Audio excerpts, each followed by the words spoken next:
Good afternoon. Thank you for joining us today for this webcast on Can Pittsburgh Develop a Life Science Cluster?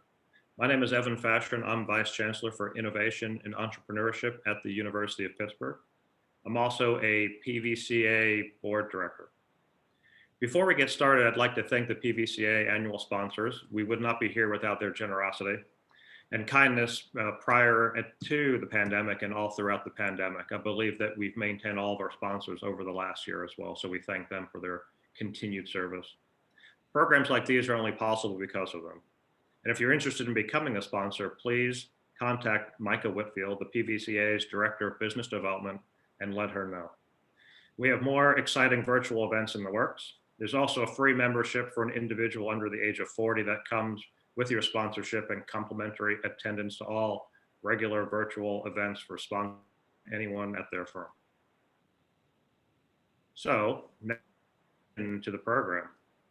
So if we were to map the Pittsburgh topography from the Oakland area down through Hazelwood Green, it's actually roughly the same size as Kendall Square in Boston.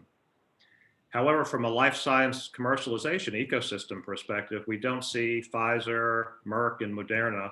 We see restaurants and banks and shared office spaces for rent. Mind you that none of us have anything against those kinds of commerce in the region, but those businesses in the area are not reflective of a life sciences cluster. And this is despite the fact that we have 3 incredibly strong institutional acres in Pitt, UPMC, and Carnegie Mellon University that are all annually flooding the world with hundreds of life sciences innovations, bringing in nearly $1 billion of life science research funding, and training thousands of top-tier scientists and lab technicians. And all this is in the backdrop of one of the largest healthcare systems in the US, with world-class clinical capabilities, including the largest academic medical center in the States. These things don't sit inside of Kendall Square, but they sit inside of our region. But yet, they have Sanofi, and we have Stacked Restaurant. I'm a loyal fan of Stacked. I'm a loyal customer. They're both, it was created by Pitt alums, but things like that don't serve as a hub for life sciences commercialization. Hopefully, this panel will enlighten us by providing some insight into how we have this high performance F1 level vehicle that is developed without a life science commercialization transmission. So our ground rules for the next 45 or 50 minutes are as follows. We're going to have 4 panelists today, and in advance, I'm going to thank them all for agreeing to talk with you over our time together. What we're going to do is we're going to start with a panelist introducing themselves and then making a few introductory comments. We'll bring on the next panelist and so forth. When we get through all 4 of the panelists, we'll then have a Q&A session where I'll lead through a collection of questions, and also in the chat function, if there are questions that you'd like to ask, we'll try our best to get those on the docket as well. So just send your questions through that feature. So with that in place, I'd like to bring out our first panelist, Ty Gourley. Ty? Hi, Evan. Well, thank you, Evan, for inviting me to participate. Once again, you've put me on a panel with a group of people who either do this kind of work for their day jobs and or have advanced degrees in biotechnology. So I don't know how you keep doing that to me, but I appreciate it. but luckily you gave the history major the task of sort of looking back on economic development based on life sciences in the region for just a few minutes here. And I wanted to share three main thoughts. Again, Ty Gourley with the Hillman Family Foundations. And for those, many of you are probably aware, but the founder of our organization is a gentleman named Henry Hillman, who in the 1960s played a substantial role from a perch in Pittsburgh in what is today a burgeoning venture capital and private equity sector, in the form of being one of the very first investors into Kleiner Perkins and KKR. That first Kleiner Perkins fund, in turn, investing in a native son of Western Pennsylvania, Herb Boyer, who graduated from St. Vincent and the University of Pittsburgh with a PhD, and went on to found Genentech, and which in turn sort of seeded the whole San Francisco, or major portions of the San Francisco life sciences ecosystem. And so we've been sort of involved in life sciences economic development from a national perspective for decades. And I think, through the Hillman Company's investment and through the Hillman Family Foundation's work over those decades, along with our colleagues at RK Mellon and Heinz and others, there has been a strong foundation, I think, built in Pittsburgh that many other cities would envy. Evan touched on this, but when you think not only about Herb Boyer coming from the region, but Peter Facher, the inventor of CPR and EMS services, spending a good amount of his career at the University of Pittsburgh. Jonas Salk creating the polio vaccine while he was here. Paul Lauterbur developing the science that led to the MRI and a Nobel Prize for that work happening in Pittsburgh. Thomas Starzl is the father of modern transplantation, and that legacy continues through people like Jose Sahel and Paul Dupre and down the list. So I do think we have a very strong foundation of science and of activity. And then you layer on top of that the largest academic medical center in the country, along with, and I'll give, even though I hate to do it, John, my colleague, John Grady from Philadelphia, we have Penn as a top 10 NIH funded institution and the University of Pittsburgh as a top 10 NIH funded institution. So I think it's us in California as the only two states that have two cities with two top 10 institutions. And so theoretically, Pennsylvania as a whole should be much more of a powerhouse in life sciences than we are, and I think than as we're seeing in the broader world.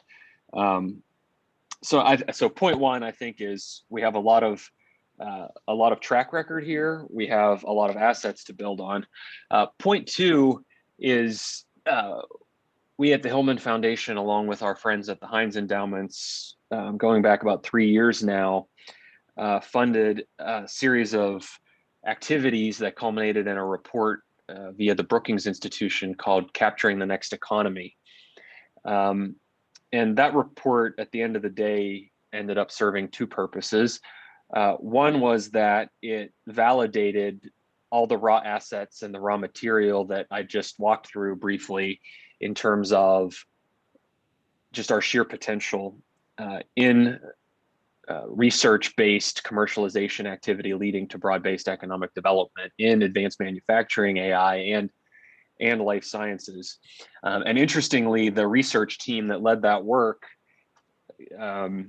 when they first started, said, you're not Boston, you're not San Diego. It's incredibly time consuming and expensive to build a life sciences cluster. We're probably not going to spend a whole lot of time digging into that space.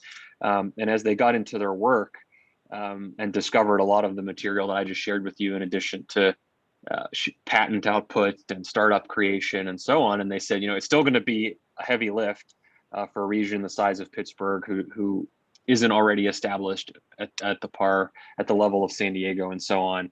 But there's just so much potential that we're going to include life sciences in the report as one of the main areas for future activity.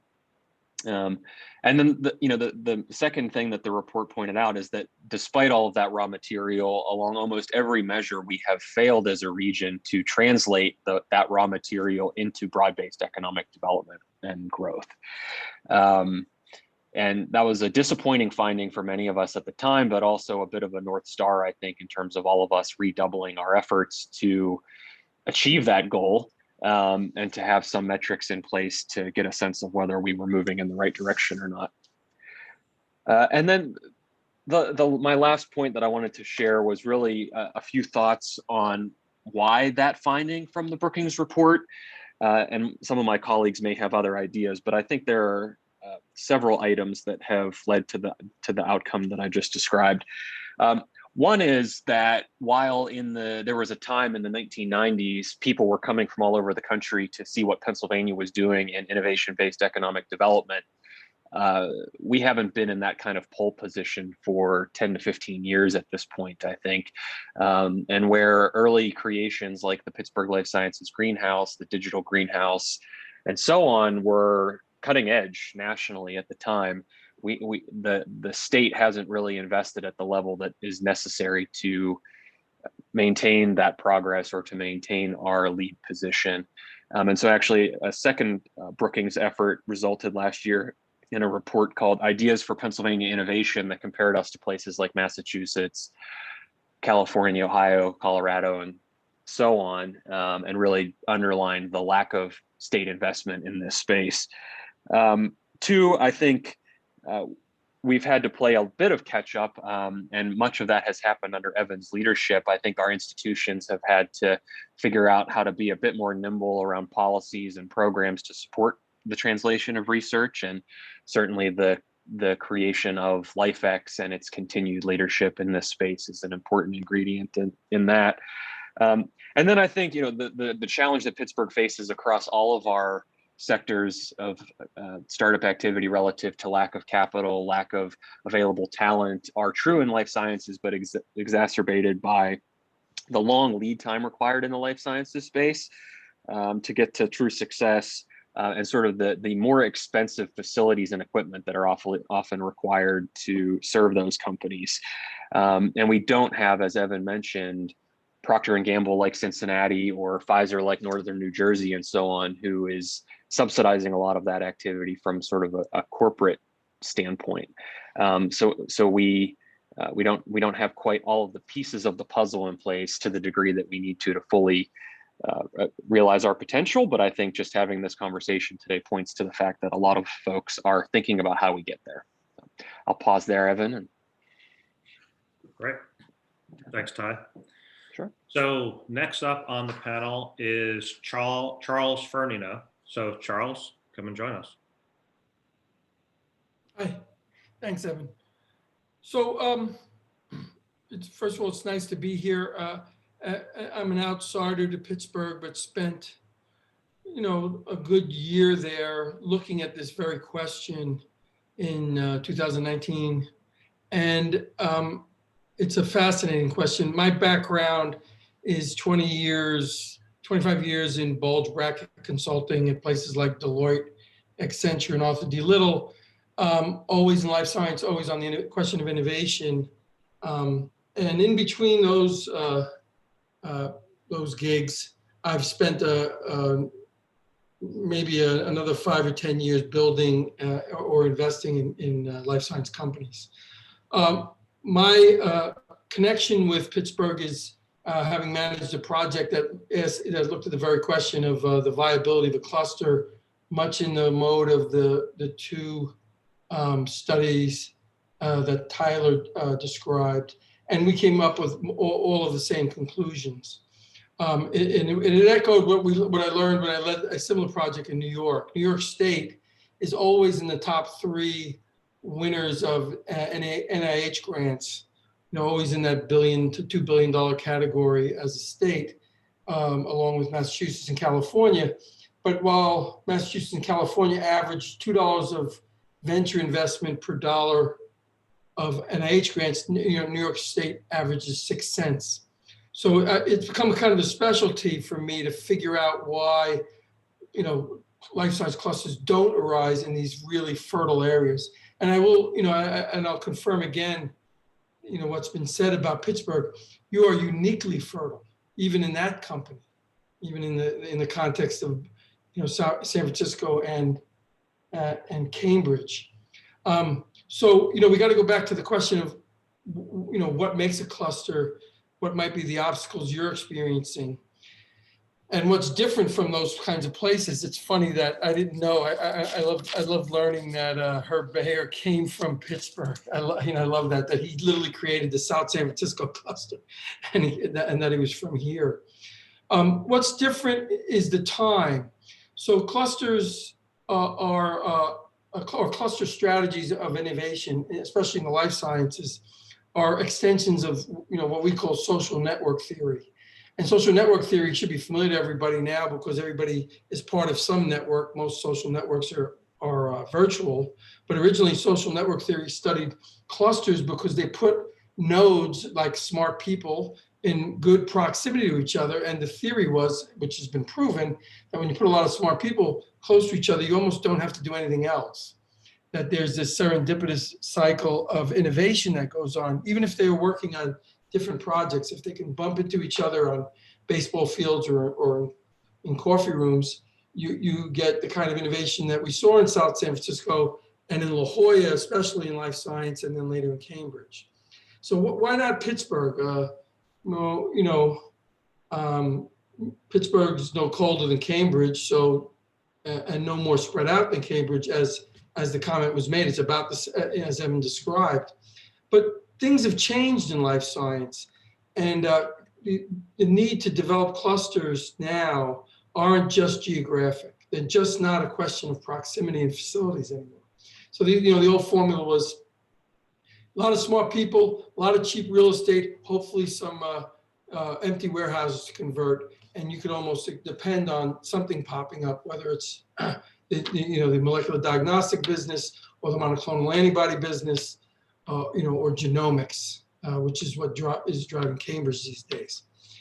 Now, to take advantage of the kind of assets that Pittsburgh has, which are these amazing, basic researchers. And you got to remember, we're talking about life science clusters, not biology clusters, not physical chemistry clusters. We're talking about life science. And that means higher up the value chain than basic research. So it's not just translation. These days, to do that, it isn't only having a lot of smart biologists around with some medicinal chemists.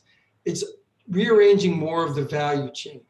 And that's evident from the work of people like Dr. Sahil, where it's no longer enough to do discovery and then do lead identification and then do preclinical work and then throw it over the wall for clinical trials.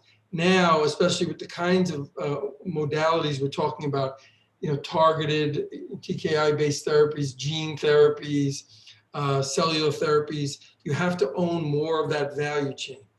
And that means you have to not only have all those things in some proximity to each other, but you also have to be able to virtually connect people. COVID has shown us that, healthcare and life sciences by extension are now going to be much more reliant on virtual provision of care and of other parts of translation. So I think as we talk today about, can there be a life science cluster in Pittsburgh? The two things we need to think about beyond, the support that we already kind of have in place, which is, we have the brownfield site, we have the foundations, we certainly have the substrate of clinical footprint and research footprint, but we have to think about reordering the value chain. If you look at healthcare investing this year and last year, it's going to be $500 billion. It's going to be, it's going to break all records again. But most of that investment is focused on these new hybrids, which are described as reordering the healthcare value chain. It's United Healthcare and Optum buying oncology practices. Does that make any sense? Or it's, Illumina and Grail, trying to figure out home infusion. So, and those aren't just wild off-the-cuff bets. Those are people arranging parts of the value chain so that they can deliver all the pieces that they need to bring their value proposition to market and reduce or eliminate the risk associated with that. And a cluster is just a cluster of those kinds of value chain development activities. And the only thing the last thing I would just say is that you have the parts. You have literally from discovery to the GMP and healthcare delivery, but it's going to take some sort of engine to arrange that value chain in a way that allows you to tap all the value that you have. In my opinion, I could be wrong. Great. Thanks, Charles. We'll come back to you in a few minutes. So next, I'd like to invite Sam Ryman. Sam. Thanks, Evan, for inviting me to participate in this, and also to my colleagues who come to this discussion with a wide range of experience, and pleasure to be able to have this conversation with a larger group that is attending as well. So part of the reason why I was invited, separate from the Foundation's longstanding support of the life sciences, particularly work at the University of Pittsburgh and Carnegie Mellon, was to talk a bit about a site called Hazelwood Green, which the Foundation is a co-owner of, along with our colleagues at the Heinz Endowments and the Benedum Foundation. For those of you who are not familiar with Hazelwood Green, it is a 178-acre former brownfield site located down along the Allegheny River, the Monongahela River, and adjacent to a community called Hazelwood. It sits just about 2 miles away from the University of Pittsburgh and Carnegie Mellon University. The Foundations acquired it back in 2002, and the basis for that was we saw it coming online as the J&L Coke Works plant came to a full closure. It was bankrupt, and they were looking to sell the property. The city of Pittsburgh at the time was interested in the space, and the Foundations came together and asked the question of, well, if they acquired it, could they hold it, clean it up, and then prepare for what some version of the future might look like here in Pittsburgh. And during that period of time, got to see how a lot of other brownfields in Pittsburgh were developed, the Pittsburgh Technology Center, Homestead, and others, and reached a few conclusions. One was that sort of when we're thinking about topics like building a life sciences cluster or continuing to create this new economy that is so strong here in Pittsburgh and finds its roots through a lot of the research and development taking place at both universities, is how do we make sure members of the community have the ability to access that? So a truly interwoven site where you have all of these incredible things happening, but also are still accessible, and those jobs of the future are accessible to individuals that live in the community and more broadly in the region. But then the other part of it was, how do we start to attract interest to this space through some seed investments in university technology? And in this particular case, we started off with an investment at Carnegie Mellon University in what's called the Manufacturing Futures Initiative, and also the Advanced Robotics for Manufacturing Institute, both of which are headquartered at the former Mill 19 building, which was the primary facility that the Coke Works used, and we preserved and have since worked with our partners at RIDC to repurpose, along with Scalo Solar, which has since installed the largest sloped solar array in the entire United States on that roof down there. So if you haven't had a chance to go visit Hazelwood Green recently, I'd say it's worth the drive down and to at least take a look. But there's a lot of interest in this kind of hybrid of life sciences and manufacturing in particular. And so a lot of the work that we're interested in supporting right now is kind of how do we build a new manufacturing cluster around advanced and additive manufacturing that overlaps quite significantly with robotics, with artificial intelligence, and with the life sciences. And so the other thing that we have, of course, is real estate. So for new vertical development, for us to be able to put in new facilities on empty pads, to be able to accommodate the type of research that's happening at places where you need wet lab space, where you need kind of quick access to the universities, and some of the other amenities that are harder to find in more dense parts of the community, particularly around the universities.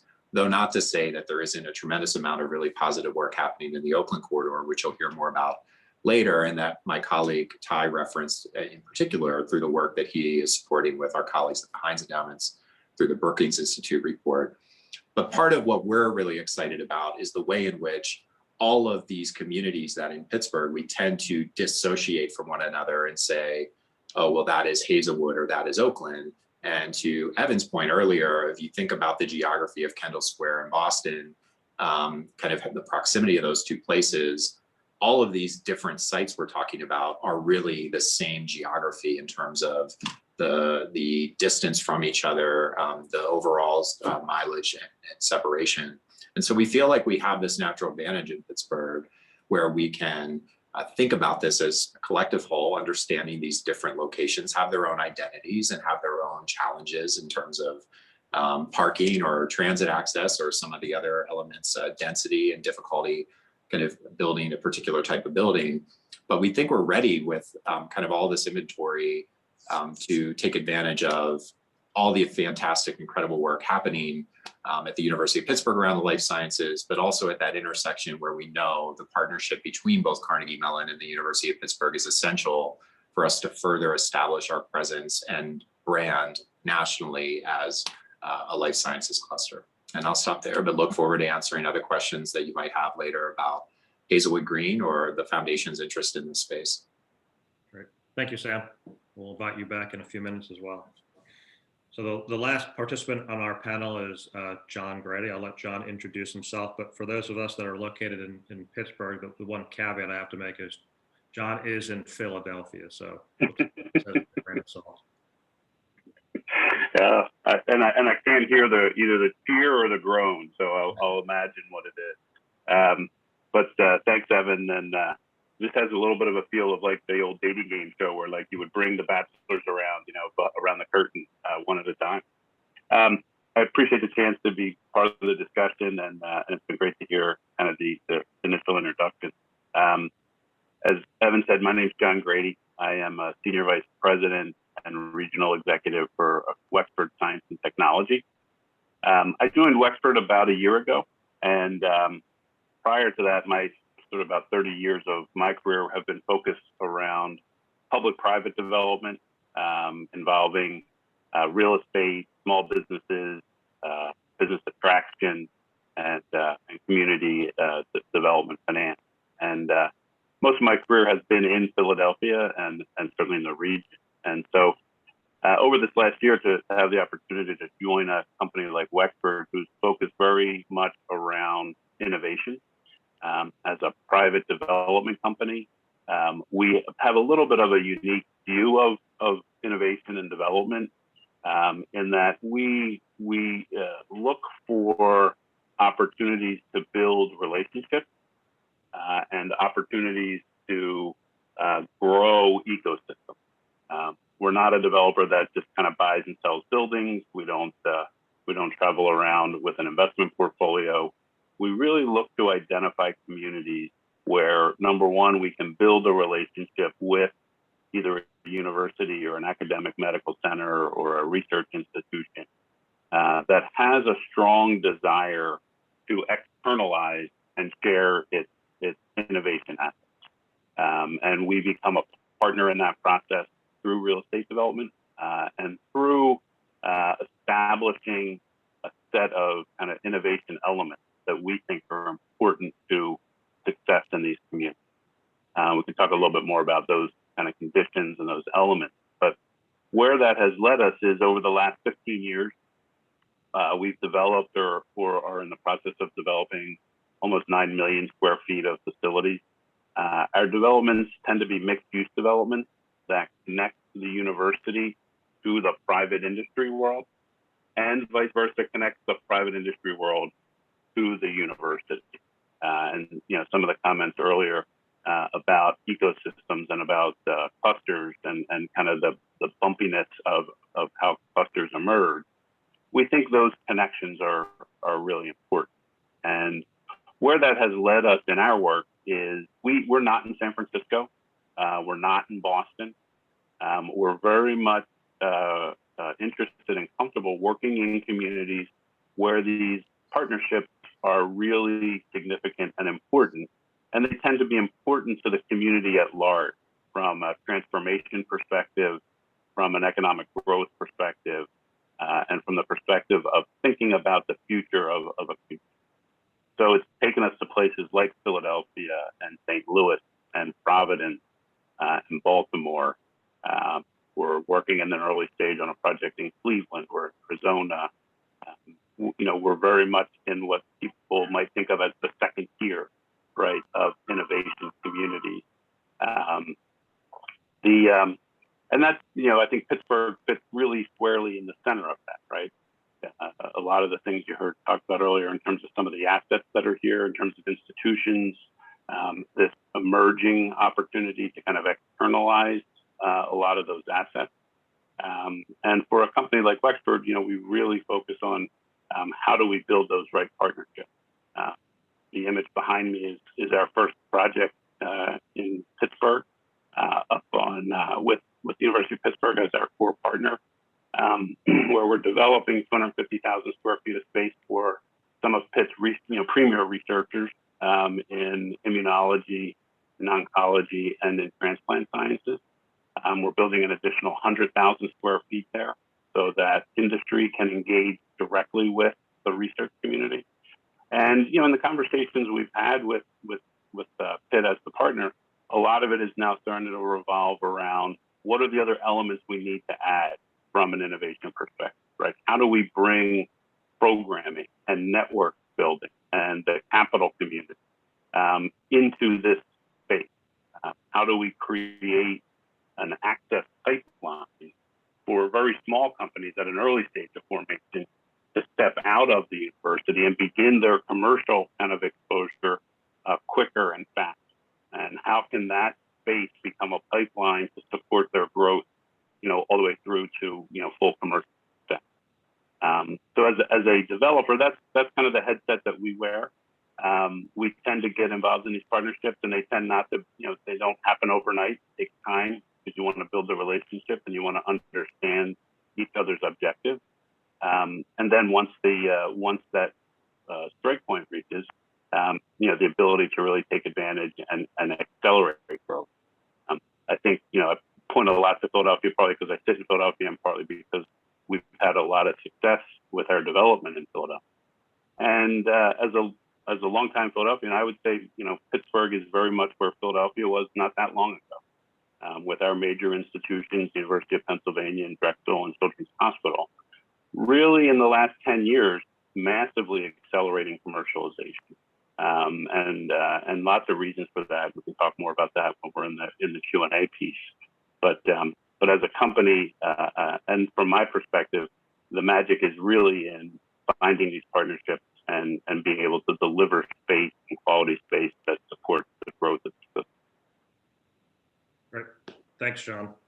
So what I'd like to do now is to ask all the panelists if you can turn your cameras on, and then we'll get through some questions.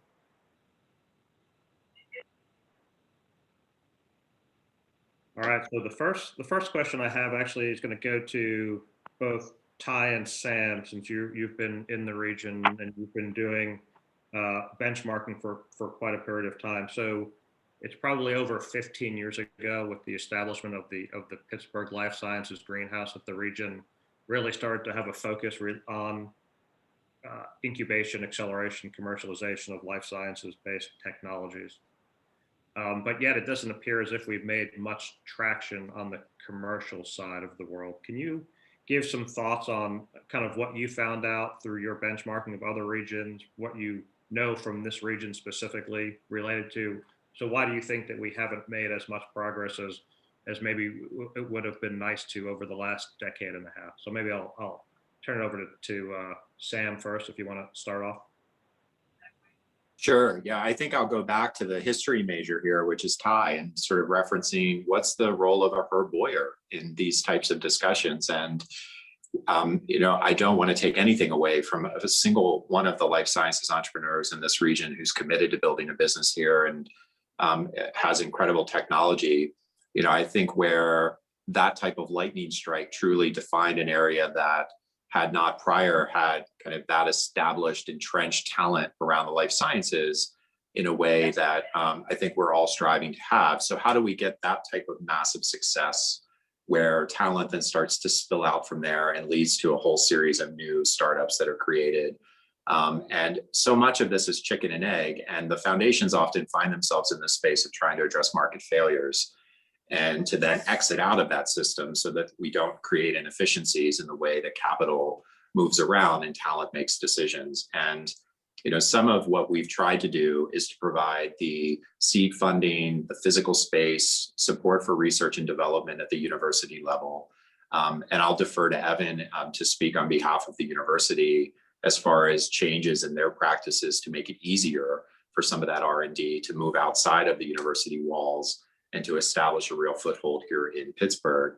And then there are other areas where, say, for example, our interest in manufacturing, that for the longest time, there were just real impediments to us competing with the New Jersey, Philadelphia corridor or the Boston corridor, as far as the level of capital cost to build those types of facilities. And I think we're also sort of mindful of the fact that maybe now is a different time in Pittsburgh. If you go back to what you heard Charles say earlier, that the strengths from the university system and how it's connected to the healthcare system and the adjacency of real estate, we can think creatively about things like immuno-oncology and other topic areas where we could be leaders in that space, and we're not playing catch up, which I think for to a large extent, a lot of our conversations in Foundation have been benchmarking against other areas and saying, what's the gap analysis and how do we get from here to there?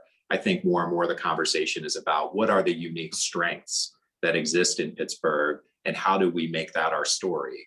And so part of this is not just looking at those other locations anymore and asking how do we become that, but how do we truly become the best version of Pittsburgh that we can be based on the strengths that we see. And I think for philanthropy, it will continue to be a resource, a sustainable, renewable resource that allows us to close some of those gaps that are market failures that really exist here that don't exist in more developed markets like Cambridge or Mission Bay and Silicon Valley. But I'll defer to my colleague Ty for his thoughts as well.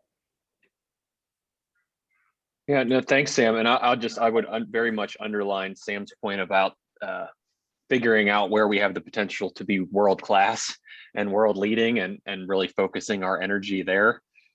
Two other things I would add to that point as well.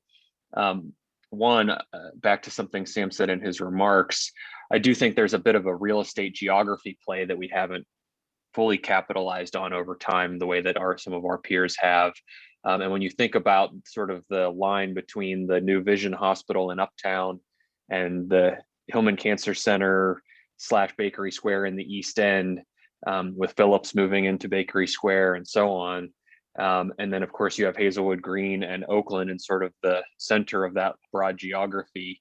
I think we do have to think about the whole life cycle of needs we have for this sector across that geography, one, and then all of the other things that you need to serve that economy, right? And as much as Evan seems to hate going out to eat, the restaurants and the sort of the quality of life, the park space, all of the things that go with that, I think in that same corridor are going to be critical to making sure that people want to work there and that companies want to have a presence there, that startups want to stay there and so on, that there's quality of life to be had. And we're working closely with our partners at Innovate PGH on that work, as well as other pieces of implementing the Brookings report.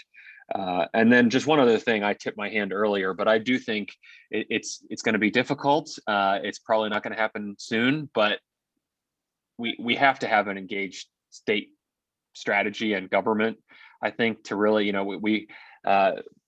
Sam and RK Mellon have been critical to things like the ARM Institute. And Sam, you know this better than I, but we connected with them earlier this week, and you hear about what's happening in Massachusetts around that cluster. And you say, well, how did you get X, Y, and Z done? And they say, well, the state gave us $200 million to do it. And we just haven't had Harrisburg cutting checks like that for the innovation economy in a very long time. Yeah, I'll just add to that last note Ty said, because even when we went out to Mission Bay, we went through the whole tour, the site visit, and when we, I think, got midway through, someone said, well, and this was all made possible with a $100 million additional gift from the state of California. And so you see New York committing billions of dollars, you see what's happening in Ohio. So capital's part of the solution, but it certainly puts us at a disadvantage, just given the intensity of the investments we have to make. And I think Hillman, as a foundation in particular, has been trying to generate awareness in Harrisburg about the need for more of that level of investment from our elected officials and from the state for us to be competitive. And again, in a way that isn't simply about replicating what's happening in other locations, but truly takes advantage of our novel and unique strengths as a region.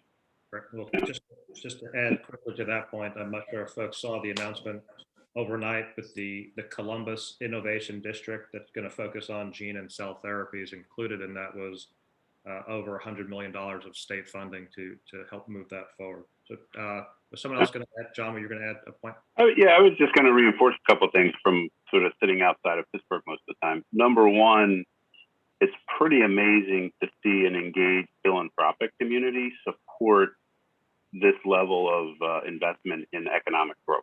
And for folks in Pittsburgh, that doesn't happen everywhere. And I can tell you, it doesn't happen in Philadelphia. We have lots of big foundations. They're great people. They do great work. None of them are interested in economic growth as a kind of a core philanthropic object. So I think, kudos to the community in Pittsburgh for the foresight and for the commitment to supporting these kinds of initiatives. And I can't reinforce enough, the point about specialization, right? You don't want to be some other place. You want to be what Pittsburgh can be, right? And you want to grow that.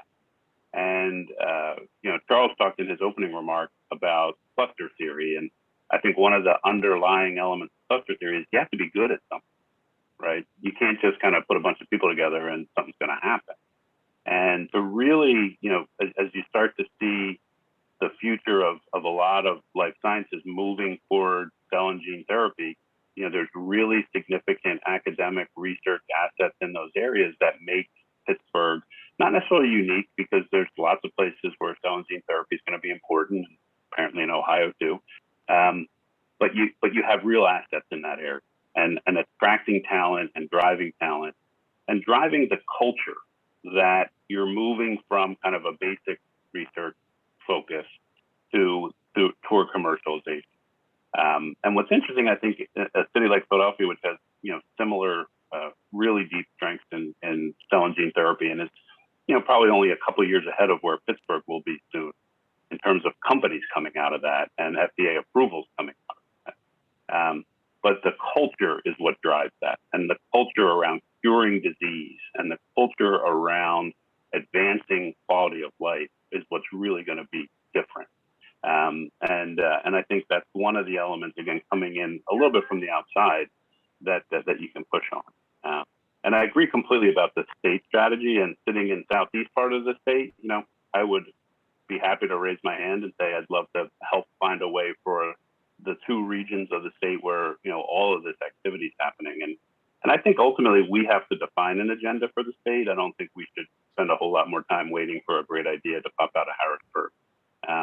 And maybe convening the right folks from those regions to really sort of frame that up is an opportunity.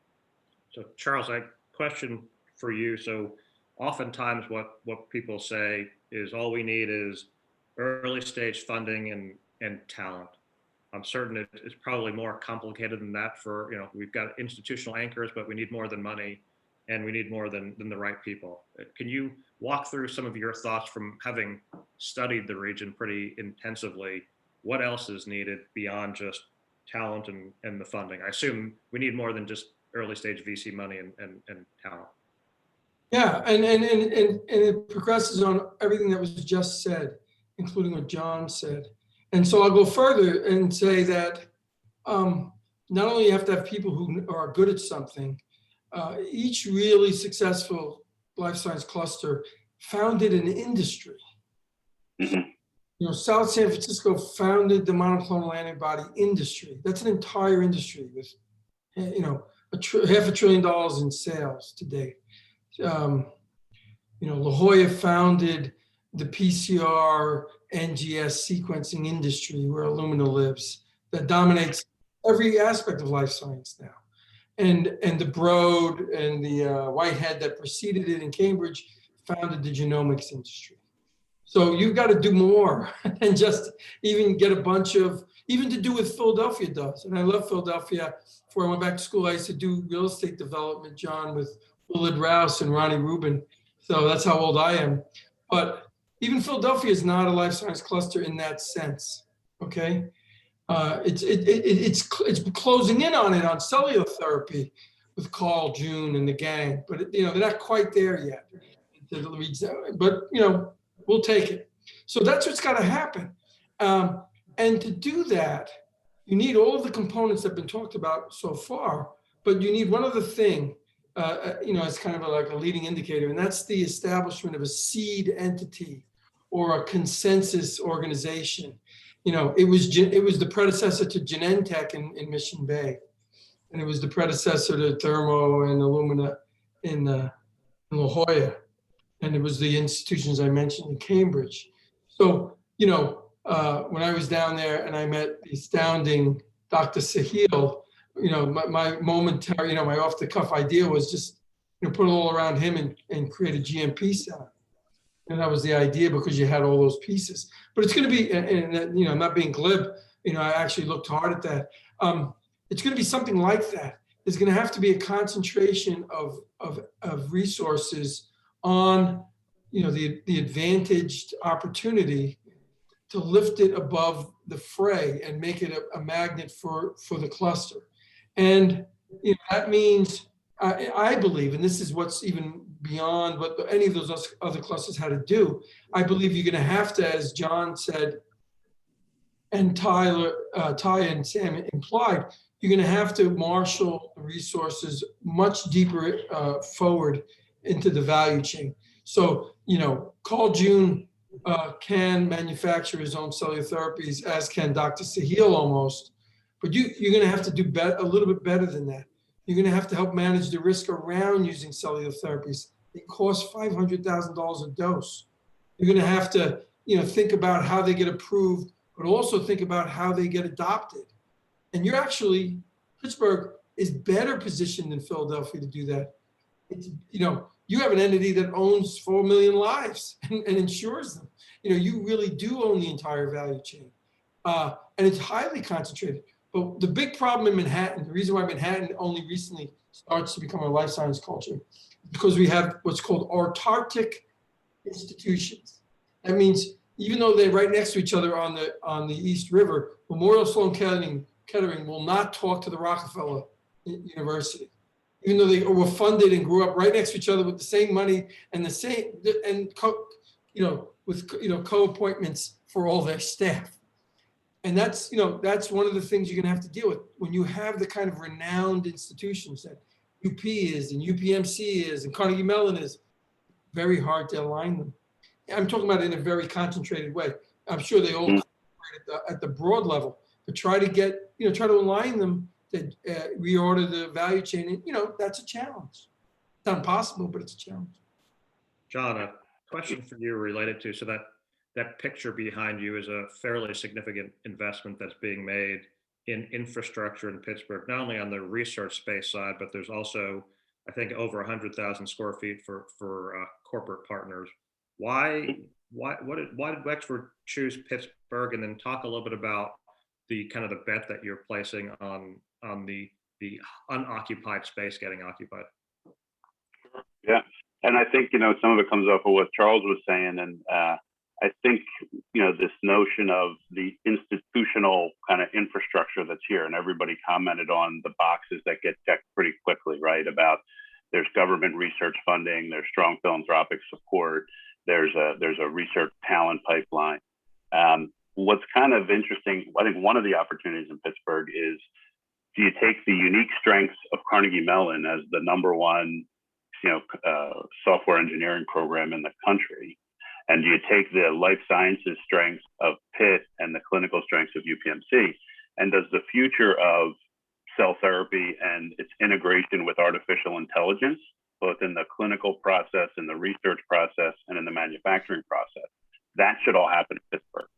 And it's not really going to happen anywhere else. I mean, that's when you talk about real competitive advantage, those are the things we think in terms of future opportunity. That breaking down those silos that Charles mentioned about, and thinking about, does one of Pittsburgh's calling cards become collaboration? And that could be really powerful. You mentioned the complex behind us, which is our initial investment with Pitt in Pittsburgh, up on the Center Avenue Baum Boulevard corridor.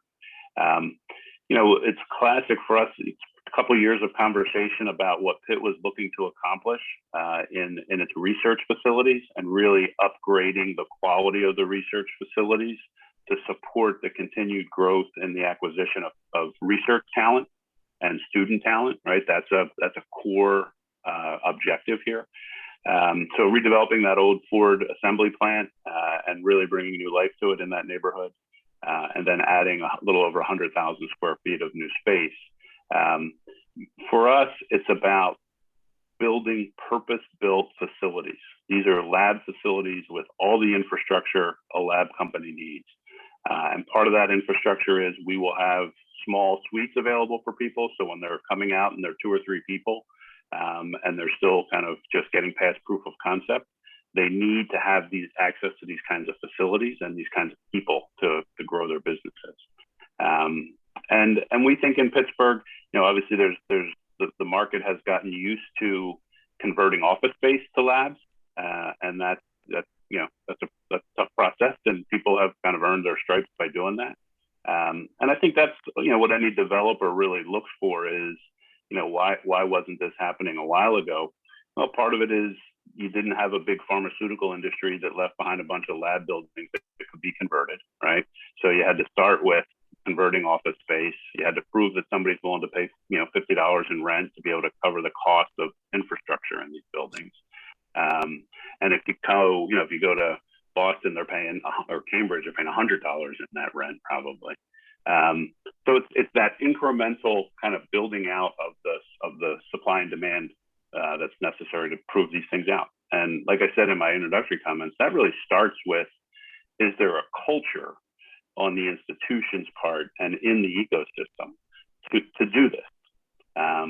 Somebody mentioned, it might have been Charles earlier on, we all talk about the NIH grants, and that's a really strong indicator of government support in life sciences.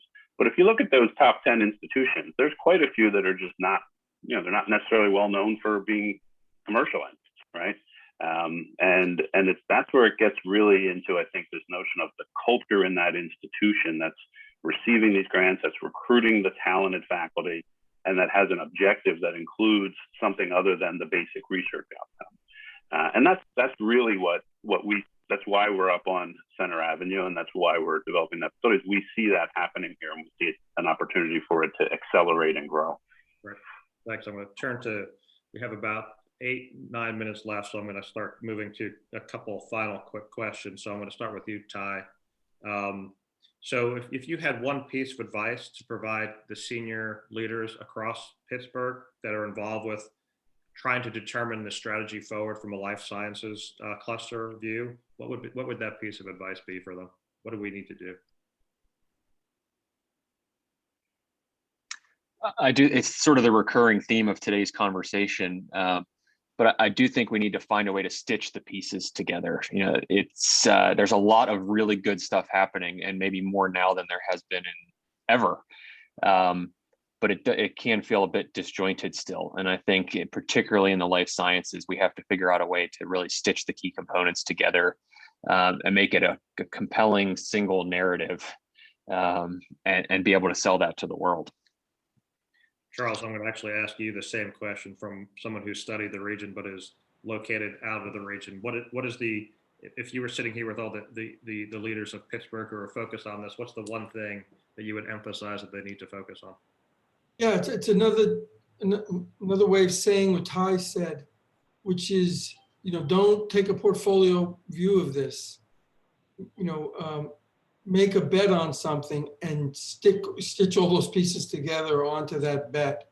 And even if you fail, the next one, you'll figure out what has to be done for the next one, and you'll have already marshaled those forces. Right. Sam, I'm going to bring you back up and ask you. I'm actually asking you and John the same question related to if you look into your crystal ball, where 10 or 15 years down the road from now, what did we do right, and what are the gaps that still exist?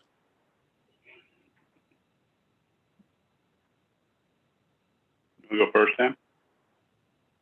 Sure. Well, I think that if this last year has taught me anything, is that my crystal ball is quite murky. So it's hard to predict the next year, but I'd say, let alone the next 15.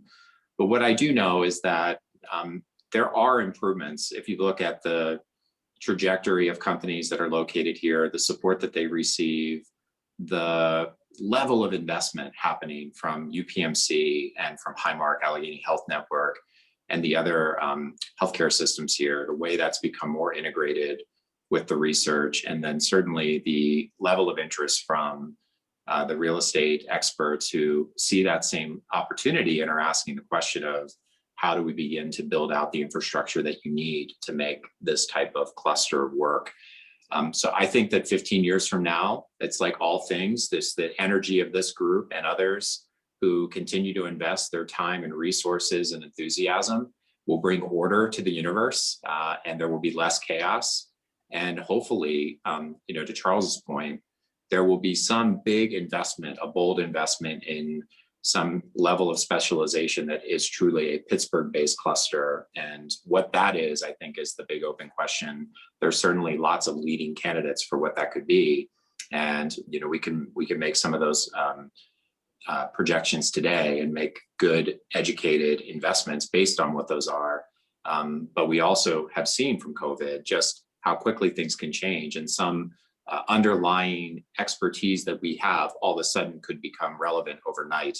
And so I'd say it's a combination of 15 years from now. I think if we look back, and this is much aspirational of what I'd like to see, is to look back and see that people are visiting Pittsburgh asking, how do we replicate what you have, whether that's around immuno-oncology or some new advanced personalized medicine technology, or regenerative medicine, or any number of things that we see happening, or something completely novel that only can exist because it's at the intersection of what Pitt and Carnegie Mellon in particular are able to do.